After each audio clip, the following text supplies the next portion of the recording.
Hola, mi nombre es Freisy Delgado Quintero y hoy les voy a hablar acerca del movimiento molecular en líquidos. Entonces, primero voy a empezar con una breve introducción acerca del transporte a través de membranas biológicas. Entonces, aquí debemos de tener en cuenta de que el transporte celular activo y pasivo pues es la transferencia de solutos desde un lado de la membrana celular al otro.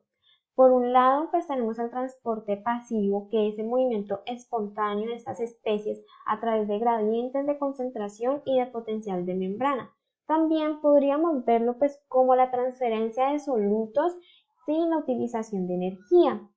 Por otro lado, pues tenemos el transporte activo, que es un movimiento no espontáneo y que va en contra de estos gradientes de concentración y es impulsado por la hidrólisis de ATP. En esta sección, pues vamos a hacer un análisis cinético que va a comenzar con una consideración de las leyes que gobiernan el movimiento de moléculas e iones en los líquidos. Entonces, vamos a empezar con el movimiento molecular en líquidos. Entonces, pues hay que tener en cuenta de que una molécula en un líquido se encuentra rodeada por otras moléculas y puede moverse solo una fracción de un diámetro en cada paso que da. Esto se debe quizá porque sus vecinas se encuentran apartadas brevemente, por lo que pues este movimiento molecular en los líquidos va a ser una serie de pasos cortos con direcciones en constante cambio y lo podríamos ver como personas en una multitud sin un rumbo fijo. Por lo que pues el proceso de migración por medio de un movimiento aleatorio de empuje a través de un líquido es a lo que vamos a llamar difusión. Entonces, podemos pensar pues en este movimiento de una molécula como una serie de pasos cortos en direcciones aleatorias, como lo dije anteriormente, y esto se va a denominar paseo aleatorio. Entonces, si hay un gradiente de concentración inicial en un líquido, por ejemplo, pues en una solución donde hay una concentración más alta de un soluto en una región, pues entonces la velocidad a la que las moléculas se van a dispersar va a ser proporcional al gradiente de concentración y vamos a escribir la siguiente proporcionalidad, que es la que vemos aquí, que dice que la tasa de difusión va a ser proporcional al gradiente de concentración. Para expresar esta relación matemáticamente, pues vamos a introducir el término flujo, J, que va a ser el número de partículas que pasan por un área dada en un intervalo dado de tiempo, como podemos observar en la ecuación del lado izquierdo. También el flujo lo podemos expresar en términos de cantidad, es decir, en moles, y nos quedaría como en el lado derecho que nos dice que el flujo va a ser igual a la cantidad de partículas sobre el área por el intervalo de tiempo. Bueno, por lo que las relaciones matemáticas que describen este fenómeno de transporte son las leyes de Fick. Ahora mismo vamos a ver la primera ley de Fick, la cual nos dice que el flujo de materia J va a ser proporcional al gradiente de concentración con respecto a la posición, que es lo que vemos acá, donde D pues, va a ser el coeficiente de difusión, el cual depende del soluto, de la especie del soluto, del solvente y la temperatura. Hay que tener en cuenta que este no depende de la concentración.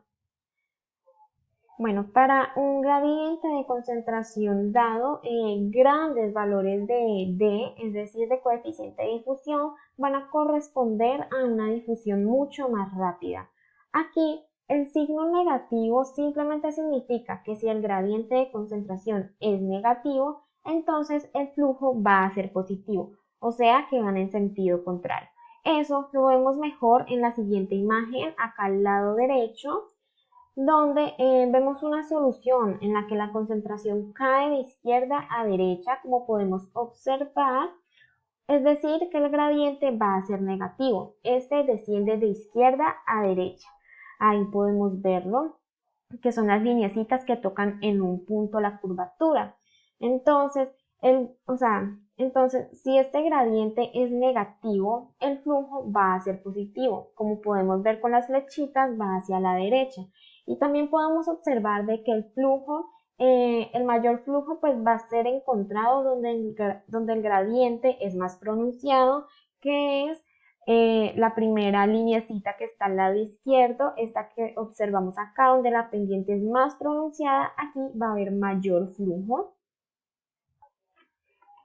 Bueno, una de las ecuaciones más importantes en la fisicoquímica de los fluidos es la ecuación de difusión que nos ilustra la segunda ley de Fick. Entonces, pues esta ecuación nos va a permitir predecir la velocidad a la que cambia la concentración de un soluto en una solución. Como podemos observar aquí, tenemos la ecuación de la segunda ley de Fick, donde la derivada parcial de la concentración con respecto al tiempo, que es esto que vemos a mano izquierda, es la tasa de cambio de la concentración en una región. Y esta expresión que vemos al lado derecho, pues se puede pensar como la curvatura de la concentración en esa región. Entonces, debido a que la concentración, es decir, C, depende tanto de la posición como del tiempo, como observamos acá, pues esta segunda ley va a estar expresada en notación de derivada parcial. Entonces, la curvatura de esta expresión del lado derecho va a ser una medida de la arruga de la concentración. Y la arruga nos quiere decir de que hay una acumulación o un agotamiento de las sustancias difusivas. Entonces, estas concentraciones a la izquierda y a la derecha de la ecuación también podemos verlas como numéricas o molares. Bueno, entonces, esta ecuación de difusión nos dice que una concentración uniforme y una concentración con pendiente invariable a través de la región, es decir, que esta expresión que vemos acá al lado derecho nos da igual a 0, en cada caso, pues no va a producir ningún cambio neto en la concentración en la región, por lo que la expresión que tenemos al lado izquierdo también va a ser 0, por lo que la tasa de flujo a través de una pared de la región va a ser igual a la tasa de flujo a través de la pared opuesta, es decir, no va a haber un gradiente de concentración.